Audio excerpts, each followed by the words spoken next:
Assalamualaikum warahmatullahi wabarakatuh.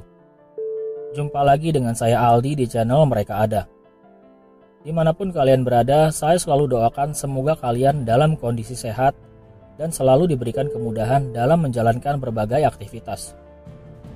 Pada kesempatan kali ini, saya akan membacakan cerita dari Mas Agil Saputra tentang sebuah urban legend di tahun 1930-an. Penasaran dengan ceritanya?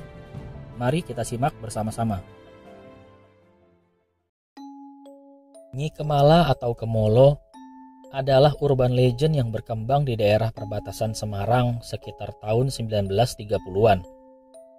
Walau cerita ini sangat lawas, tapi saya tertarik karena sang narasumber mampu memberikan informasi yang lumayan detail.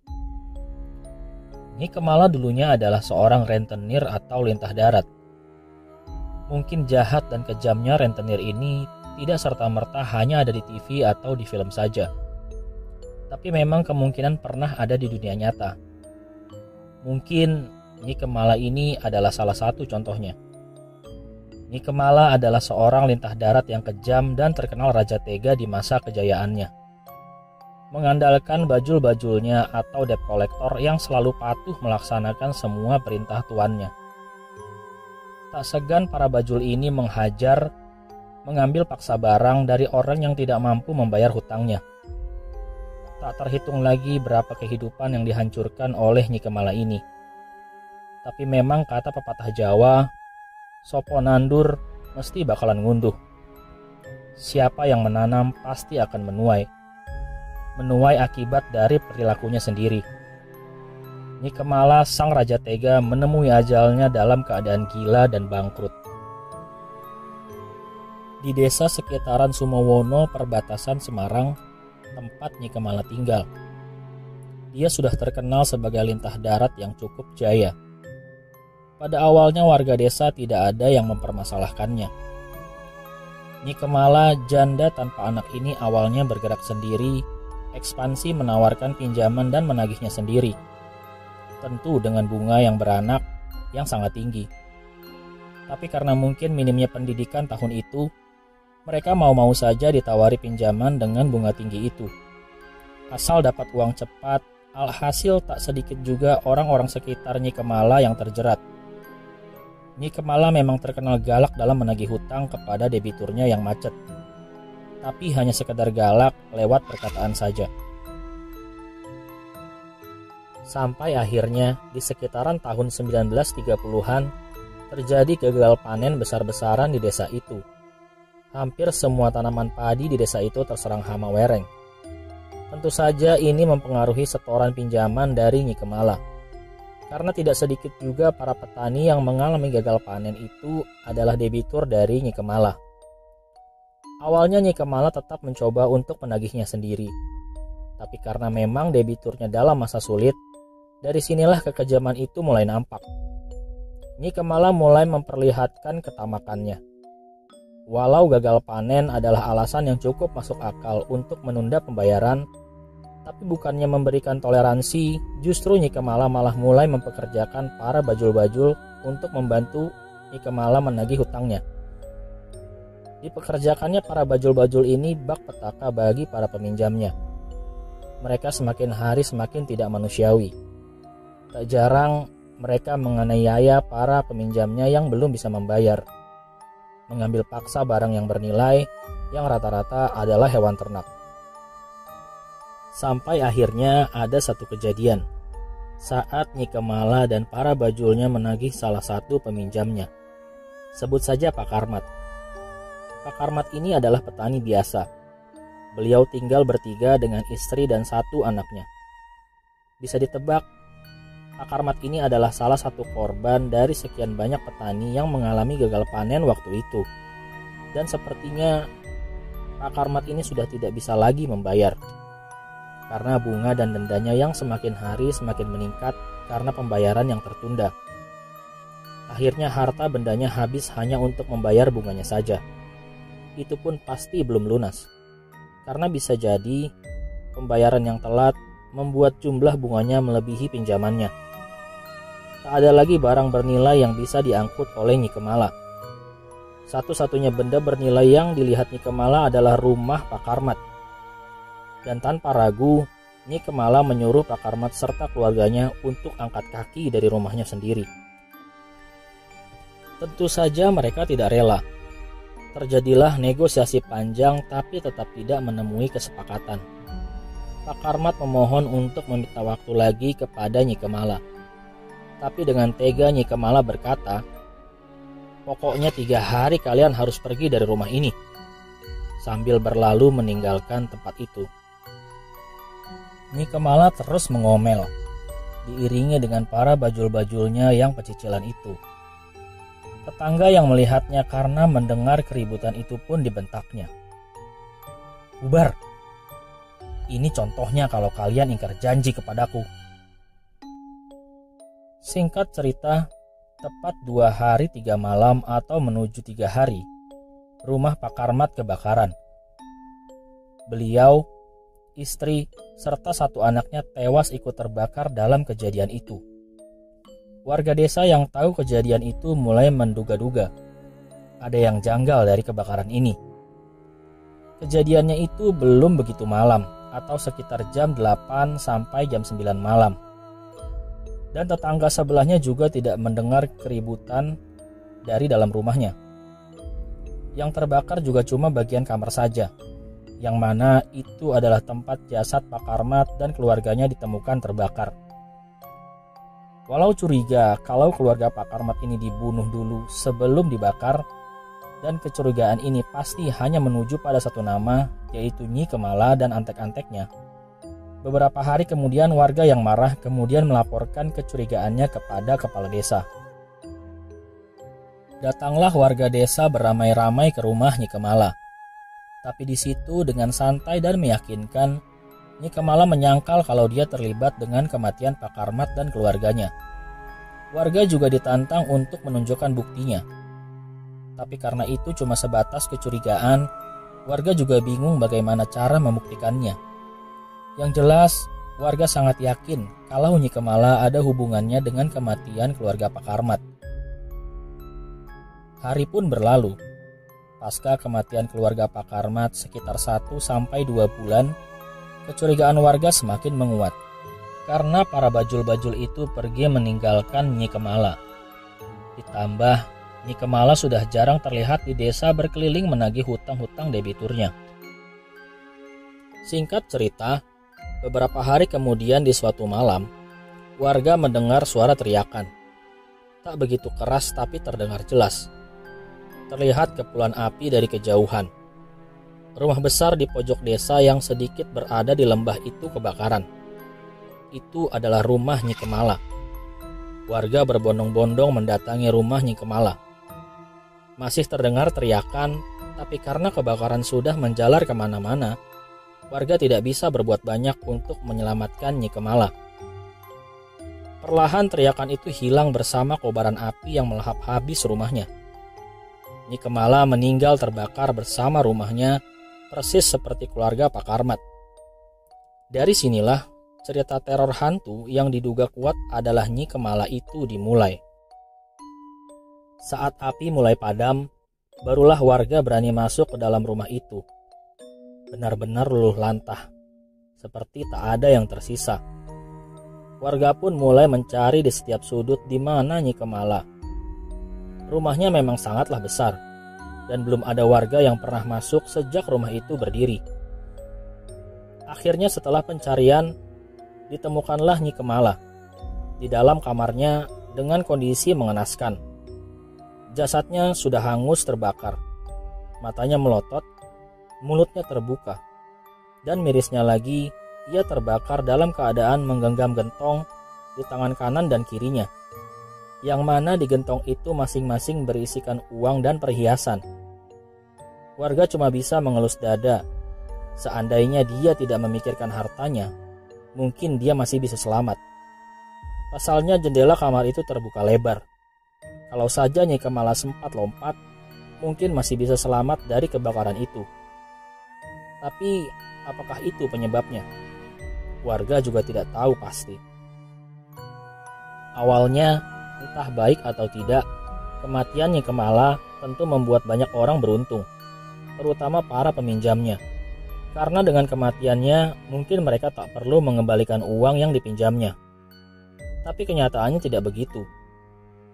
Sejak kematian Nyi Kemala, banyak warga yang mengaku didatangi oleh sosok seperti Nyi Kemala. Rata-rata orang yang mengaku didatangi adalah orang yang masih mempunyai hutang dengan Nyi Kemala. Tapi sepertinya sosok yang diduga itu bukan datang untuk menagih hutang. Mungkin lebih ke permintaan maaf. Karena setiap datang, sosok itu hanya menangis. Kadang, hantu Nyi Kemala berjalan sambil menangis mengelilingi desa dengan kebaya hijau, rambut terurai, wajahnya yang gosong, dan jalannya yang pincang. Konon sampai sekarang, di malam-malam tertentu, hantu Nyi Kemala masih sering terlihat berjalan mengelilingi desa. Nyi Kemala sepertinya tidak mempunyai kerabat. Itu dibuktikan karena tak ada ahli waris dari rumah itu. Alhasil rumah itu terbengkalai tak berupa. Tapi konon, sosok yang diduga adalah Nyi Kemala masih sering terlihat mondar-mandir di dalam rumah itu. Tahun berlalu. Setelah puluhan tahun terbengkalai, sekitar tahun 90-an, rumah Nyi Kemala ini sempat diklaim oleh pemerintah dan dibangun menjadi koperasi unit desa. Dan entah kenapa, KUD ini tutup di tahun 98. Sampai tahun 2000, bangunan ini dibeli oleh seorang dan dijadikan tempat penggilingan padi sampai sekarang. Dan katanya, hantu Nyi Kemala menjadi penunggu di tempat penggilingan padi ini. Kerap juga bersuara dan sering menampakkan diri. Nama saya Sutikno. Umur saya sekarang 30 tahun. Sejak saya kecil memang KUD ini dikenal angker. Itu cerita turun-temurun dari warga desa. Dari zaman kakek nenek saya. Saya pikir awalnya hanya untuk menakut-nakuti anak kecil saja. Seingat saya, KUD ini ditutup pasca reformasi sekitar tahun 98-99. Dan sekitar tahun 2000-an, bekas KUD ini dibeli oleh sebut saja Pak Haji dan dijadikan tempat penggilingan padi. Dulu saya tidak begitu ingin tahu dan peduli tentang urban legend Nyi Kemala ini. Karena dari SD sampai SMP saya di pesantren. Jadi kurang begitu update tentang apa-apa yang terjadi di desa. Setelah saya lulus SMP, saya tidak melanjutkan sekolah lagi dan pulang ke desa. Sekitar tahun 2005, saya kerja di tempat penggilingan Pak Haji ini. Awalnya sih banyak yang bilang di situ angker lah, gimana lah. Karena memang katanya tidak ada yang betah. Hampir setiap tahun selalu ganti-ganti penjaga. Awalnya sempat ragu, tapi saya agak gengsi. Soalnya saya lulusan pesantren. Masa takut sama yang begituan? Lagi pula, ijazah saya cuma SMP. Kerjanya juga gak berat. Pagi bantuin giling padi dan malamnya jaga di tempat itu. Akhirnya bekerjalah saya di tempat penggilingan itu. Tapi baru di malam pertama saya di situ, saya mimpi didatangi oleh sosok wanita berkebaya dengan wajah yang kehitam-hitaman dan kulitnya yang terkelupas. Dalam mimpi itu, sosok itu tidak bicara, hanya menangis, merintih seperti kesakitan. Dan saat bangun di pagi hari, saya berpikir kenapa mimpi ini seperti nyata dan saya benar-benar bisa mengingatnya dengan gamblang. Apakah ini Nyi Kemala? Tapi coba saya tepis. Mungkin ini hanya bunga tidur. Saya pun mencoba untuk tidak terlalu memikirkannya. Tapi entah kenapa semakin saya mencoba untuk tidak memikirkannya, semakin saya kepikiran. Ada sedikit rasa takut, tapi saya terus melawannya. Di malam kedua, saya mencoba untuk tidur. Walaupun jujur masih kepikiran tentang mimpi semalam. Sambil mendengarkan radio, saya pun tertidur. Tetapi tengah malam saya terbangun seperti mendengar suara orang nyapu di depan, di tempat yang biasa menjemur gabah dan padi. Di situ saya berpikir itu adalah suara radio. Saya pun mematikan radio dan melanjutkan tidur lagi. Tapi belum sampai saya benar-benar tidur atau dalam keadaan setengah tidur, suara itu muncul lagi. suara sapu lidi yang bergesekan dengan lantai. Ternyata itu bukan suara radio. Suaranya jelas sekali, karena hanya tersekat oleh dinding papan. Untuk meyakinkan bahwa suara itu memang ada, saya sampai duduk dan menempelkan telinga saya ke dekat papan itu. Dan benar memang, suara itu memang ada. Bulu kuduk saya mulai berdiri. Sebenarnya ada jendela di situ, tapi entah kenapa malam itu saya terlalu takut untuk mengintipnya. Saya dengarkan lagi dengan lebih seksama. Suara itu seakan-akan semakin mendekat ke telinga saya yang masih sedikit menempel di papan. Dan beberapa saat kemudian suara itu seperti menjauh dan menghilang. Saya dengarkan lagi dengan seksama, memang suara itu sudah hilang. Tapi belum sempat saya menjauhkan daun telinga saya, tiba-tiba ada suara berbisik tapi sangat jelas. Shh, shh, shh. Seperti tertawa, tapi dengan nada berbisik. Mungkin karena memang suaranya hening, membuat suara berbisik itu terdengar jelas. Seketika saya merinding sekujur badan. Saya pun melompat ke ranjang dan menutupi diri dengan selimut sambil membaca doa. Jujur saya sangat ketakutan waktu itu. Sambil mengintip lewat selimut, saya ingin memastikan ini jam berapa. Jam menunjukkan pukul 3 dini hari, membuat saya semakin takut. Akhirnya saya menutupi diri dengan selimut hingga azan subuh berkumandang. Jujur saya sangat takut karena baru pertama kali mengalami hal seperti ini. Keesokan harinya saya tidak berhenti mengingat kejadian itu. Dan ketika jam makan, saya pulang ke rumah dan menceritakan kejadian itu dengan ibu saya. Saya ingin berhenti dari pekerjaan itu, tapi ibu saya melarangnya. Mengingat zaman itu memang susah mencari pekerjaan. Apalagi saya yang ijazahnya cuma SMP. Saya pun mengikuti apa yang diperintahkan oleh ibu saya, mencoba memberanikan diri.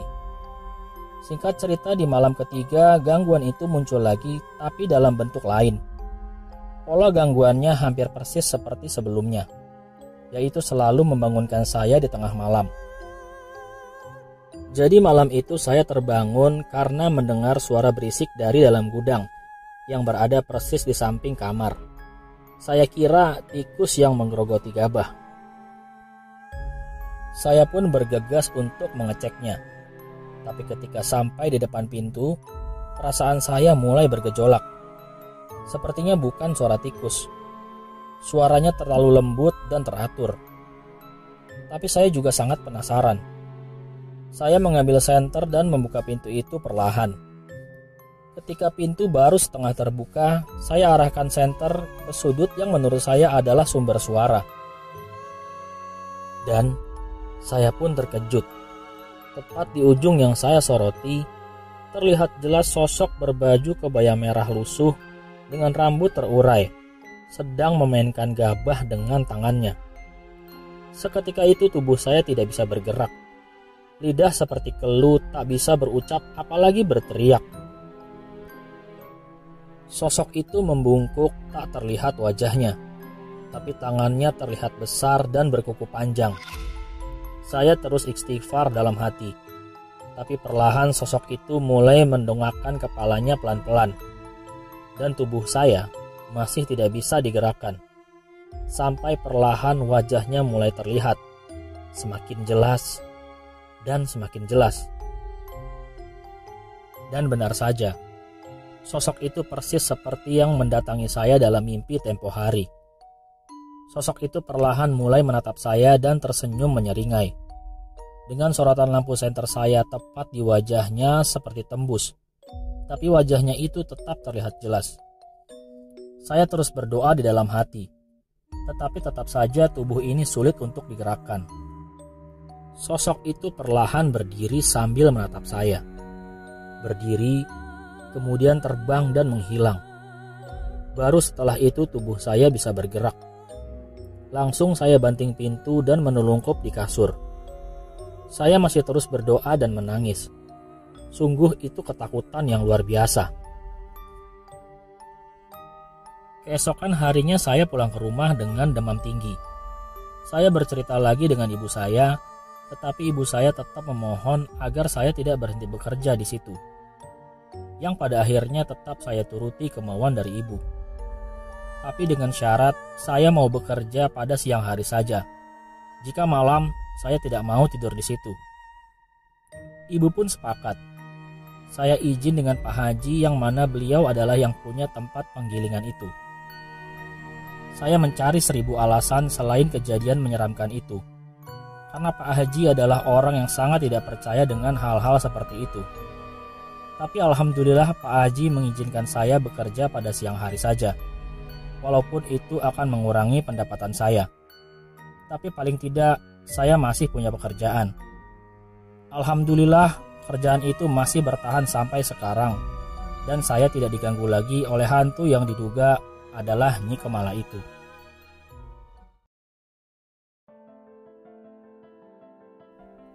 Oke, sekian dulu cerita pada episode Mereka Ada kali ini. Kiranya dapat diambil sisi positif dari cerita tersebut. Tak lupa saya ucapkan terima kasih kepada kalian yang selalu memenuhi kolom komentar di setiap episode Mereka Ada. Sampai bertemu pada episode Mereka Ada selanjutnya. Saya Aldi pamit undur diri. Wassalamualaikum warahmatullahi wabarakatuh.